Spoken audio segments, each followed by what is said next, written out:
Ladies, today we're going to be having a very serious discussion. So get ready. I think she love me, cause I got the check on me. Won't spend it, then flex on me. Put a curse and hex on me. Scratch out my name, put the X on me. You should come check on me. Hey guys! Welcome to my channel. If you're new, my name is Destiny. And if you've seen my face before and you haven't subscribed yet, then what are you doing? So today we're gonna have another girl talk video. And today's topic is going to be how to know if you're in a situationship and how to get out of it. So according to Urban Dictionary, a situationship is basically a relationship with no label. It's like you guys are friends, but you guys are also like more than a friend, but it's not a relationship. Not quite a relationship. So, number one, when you guys are in the talking stage, but you've been in the talking stage for like 5 months, 6 months, nobody's making any moves, but it's like there's feelings there. The talking stage is basically when you guys are getting to know each other, you know, finding out your likes, your dislikes, your favorite color, your favorite movies, your favorite foods. It's when you guys are like, you know, trying to figure out if you like each other or not. I feel like a good time frame for a talking stage is like maybe 1 to 2 months. At that point, if you guys are talking to each other consistently, then you guys will know if you like each other by then. Like, it'll be pretty obvious, to be honest. People be falling in love in like a week. So I think 2 months is enough. If it goes over 2 months, 3 months, 4 months, 5 months, 7 months, 8 months, 22 months, that's a problem. There's like no movement there. Something should be happening at some point. Someone should be saying something at some point. If you guys are talking and people know you're talking, you've been talking for months, if you guys are doing coupley things and acting like you're in a relationship but you're not in a relationship, that's a situationship. Number 2, your person isn't ready for a relationship or isn't ready for official commitment, but they still want you all to themselves. Like, they don't want you talking to nobody else, and vice versa. It's like you're not dating, but you're still kind of committing to each other, but not really committing to each other. It's like, honey, no. We don't do that over here. Because, one, since you guys are technically not in a relationship, that means either one of y'all can technically talk to whoever you want. Usually in these situations, one person has more feelings than the other person does. In these situations, typically one person's gonna get hurt. Because while you guys are not in this committed relationship, someone else can be talking to other people and doing what they want. And it's like, that one person who has feelings and that one person who isn't talking to anybody else, that person's gonna get hurt. Number 3, you guys probably would go on little dates at first. You know, going out to dinner, going out to movies, doing little cute shit, going to the park, having picnics, you know, the beginning of a relationship, building that bond. But then they eventually just turn into Netflix and chill dates. Like, every day. There's nothing wrong with like having a sleepover. I don't know, ordering a pizza, watching Netflix, you know, having fun, playing games, whatever the fuck people do. But it's good to do that every once in a while, not every night or every time you guys hang out. They stop going into public with you. You only see them when the sun's down. It's like, that person may not want to be seen with you in public anymore. Or they may just like, you know, not feel like they have to put in that effort at that point. Number 4, they don't include you in their future plans. And that's because they're probably not sure if you're gonna be in their future yet, or they know for a fact you're not gonna be in their future.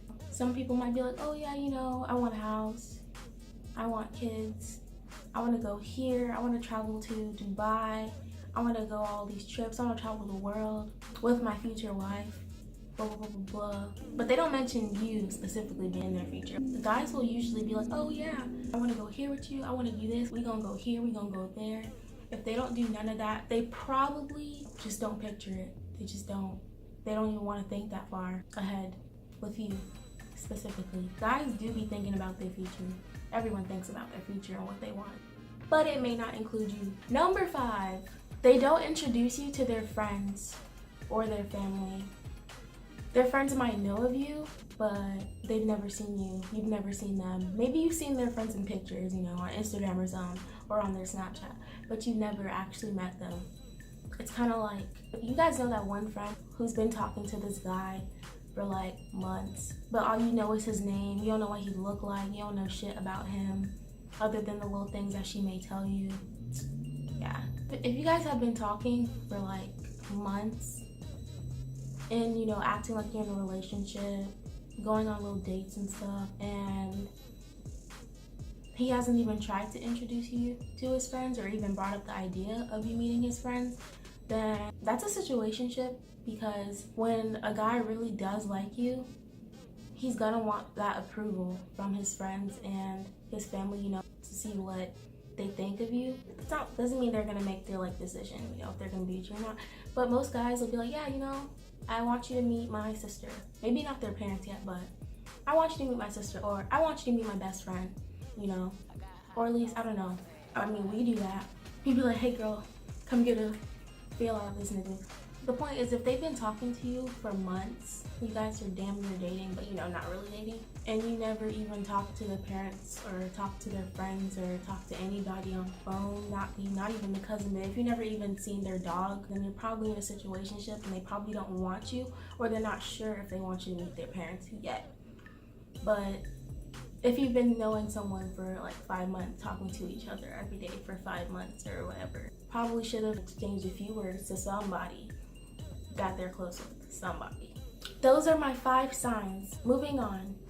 If they were planning on making a move, if they truly was like, damn, like I really fucks with her, like I really want her in my life, I really want to be with her for a long time, trust me sis, they would have made a move like a long ass time ago.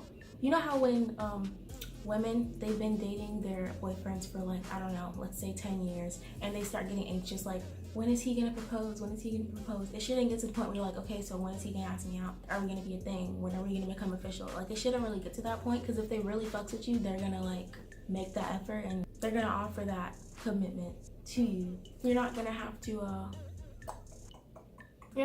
go through that little temporary stress. In my opinion, I feel like if you guys have been talking for like months, and I'm not meaning like the actual like 1-2 months talking, I mean like way past 2 months, and it's just at a standstill, I feel like there's probably some reason they're keeping you at that standstill. Whether it's there's another love interest and they trying to figure out what the fuck they want, or maybe they do want you, they do like you, but they don't want to commit to you yet, because they still want to have fun, they still want to live their life or whatever. So they treat you like you're in a relationship so that you'll stay there and so that you won't go anywhere, so that you'll always be there just in case. They'll always have something there. It could also be something else, like he could just be going through financial problems, he could be super stressed, he could have a bunch of like things going on with his family, a bunch of things in his personal life that you may not know about, because he doesn't want to let you in on that kind of like stuff.